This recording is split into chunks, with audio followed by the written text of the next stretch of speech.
Next ఇన్ని రోజులు మనం 2-3 వీక్స్ బ్యాక్ కూడా అంత పెద్ద న్యూస్ అనమాట. గవర్నమెంట్ జాబ్ లాంటి కంపెనీ కూడా లే ఆఫ్ చేస్తుంది అని చెప్పి వాళ్ళు కూడా ఫ్రెషర్స్ కి ఓపెనింగ్స్ ఇచ్చారు. టీసీఎస్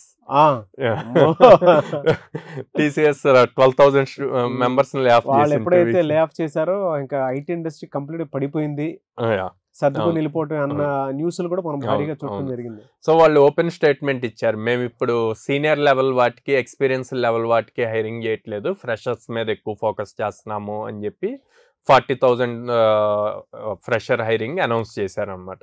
సో టీసీఎస్ ఎన్క్యూటీ అనే ఎగ్జామ్ ఉంటుందండి. దీంట్లో ఈ ఎగ్జామ్ క్వాలిఫై అవ్వాలి. అది క్వాలిఫై అవ్వాలి అంటే యాప్టిట్యూడ్ రీజనింగ్ ఒకటి వచ్చి ఉండాలి. నెక్స్ట్ వచ్చేసి Java or Python any programming language లో కోడింగ్ స్కిల్స్ ఉండాలి సాల్వ్ చేయడానికి.